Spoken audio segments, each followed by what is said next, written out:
Magandang araw ulit sa inyo mga kababayan. So ngayon, nandito pa rin tayo sa NLEX S-Lake Connector. Dito pa rin yan sa Ramon Magsaysay Boulevard and then Pacos, Santa Mesa Road. So ngayong araw, update natin yung mga bagong kaganapan dito nga sa itinatayong NLEX S-Lake Connector. Dito sa pagitan nitong Ramon Magsaysay Boulevard and then Pacos, Santa Mesa Road. Itong nakikita ninyo mga kababayan, ito yung nandito sa Teresa Street. Kasalukuyan nga silang naguhukay dito. Ito na yung malapit sa PNR station nitong PNR dito sa Santa Mesa. So medyo malalim na yung hukay na nagawa nila dito. Nagumpisa to noong isang araw pa. Bali inaabot ng 3 to 5 days yata yung paghuhukay nila bago matapos yung isang hukay na ganito.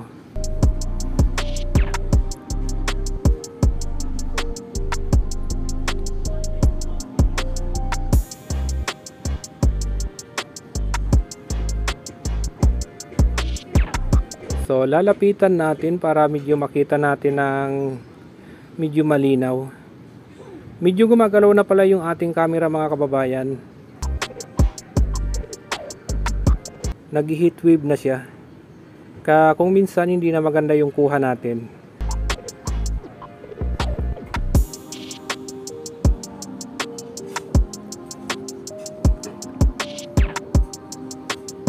So ito nga, tuloy-tuloy yung paghuhukay na ginagawa nila dito. Dito sa Teresa Street.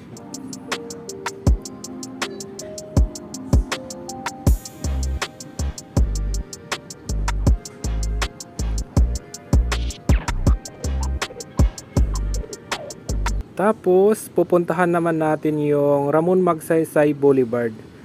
Titingnan muna natin doon.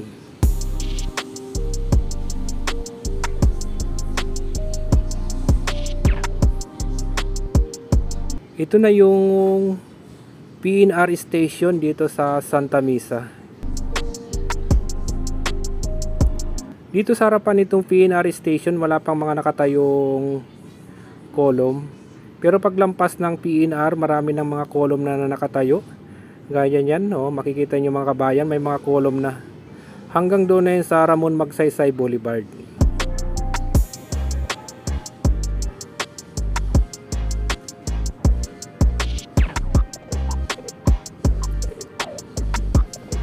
So, dito na tayo sa Ramon Magsaysay Boulevard.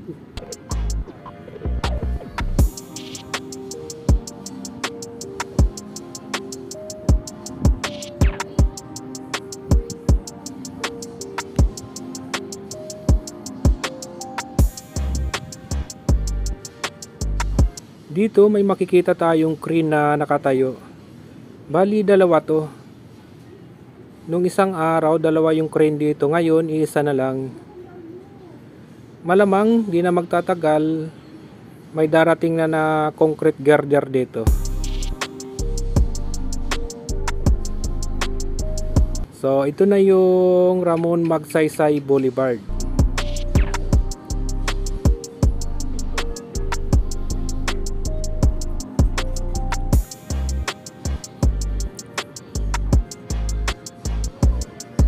Tapos, babalik ulit tayo doon sa Pacos, Santa Mesa Road.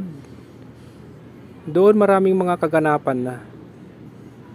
Pero syempre mga kababayan, huwag niyong kalimutang mag-like, mag-subscribe, at i-share nyo na rin tong ating bagong video. So, dito na tayo sa PNR. Tuloy-tuloy lang tayo hanggang doon sa Pacos, Santa Mesa Road. So dito tayo galing sa Teresa Street. Wala pa tayong masyadong nakikitang mga column dito sa malapit ng Pacos, Santa Mesa Road. Pero dito sa area na to, may mga nakabaon ng column dyan. Bali nabuhusan na nila yan.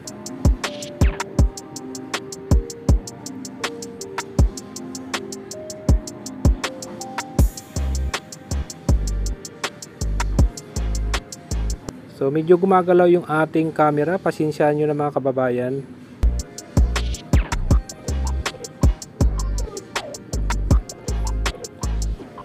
Tapos sisilipin naman natin tong Pacos Santa Mesa Road. Dito sa area na to may mga heavy equipment na rin na nakalagay dito sa gitna ng kalsada.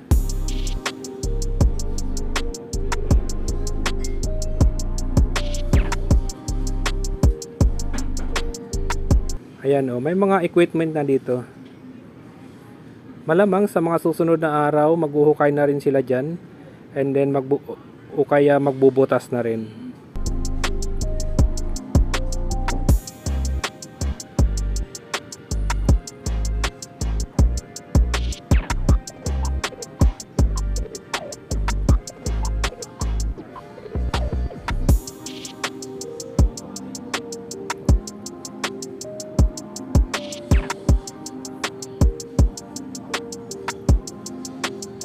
So ito yung bako na nagtatanggal ng mga lupa. Ito yung mga lupa na galing sa hinukay nila.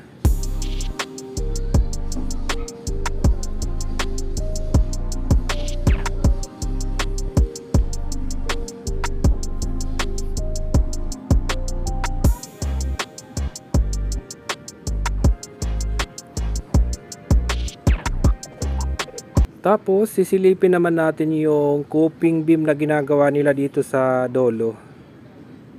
Ayan o. Bali puspusan na yung ginagawa nila dito.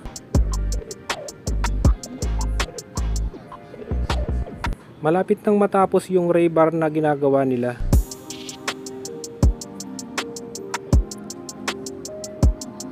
So ayan mga kababayan, nakaporma na yung mga rebar. Tapos naglalagay na pala sila dito ng forma. Ibig sabihin sa mga susunod na araw ay magbubuhos na rin sila dito. Ayan o, forma yung nilalagay nila dyan. Inahanda na nila para sa buhos na yan.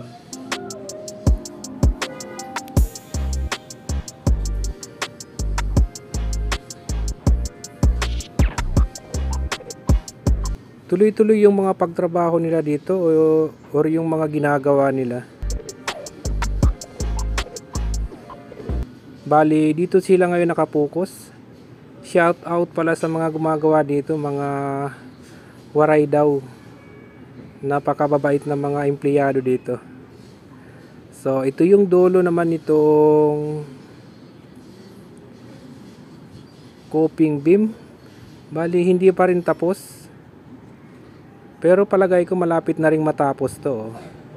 Bali, pinagtutulong-tulungan na nilang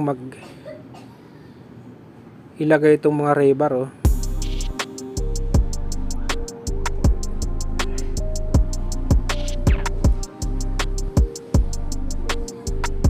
So, dito natin makikita yung mga maraming gumagawa. So, iikutan natin, titingnan natin tong kabila.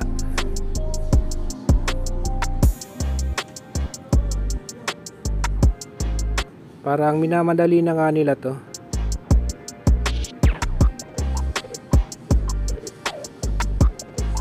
Kaya lang hindi ganong karami yung tao dito sa NLEX, yung mga gumagawa.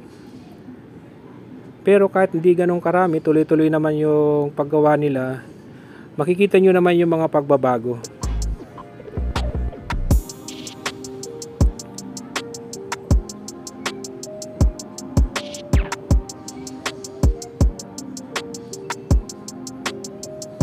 So, titingnan naman natin yung papunta na ng Ilog Pasig or Pandacan, Manila.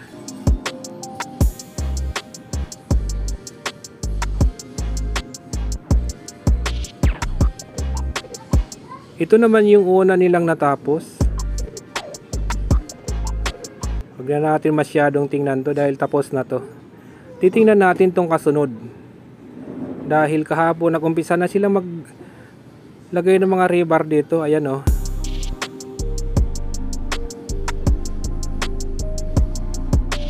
So nandito yung ibang tao. Bagamat kakaunti lang yung mga gumagawa dito. Ayan o. So lalapitan natin, lapit pa.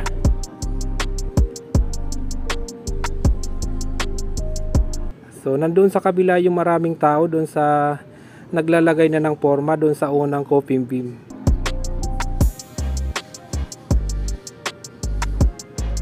Alright, sisilipin naman natin tong dito sa dulo. Ito na yung Pasig River dito sa Pandacan, Manila. So ayun mga kababayan, maraming salamat po sa inyong lahat. At huwag niyo pong kalimutan mag-like, share at mag-subscribe sa ating YouTube channel.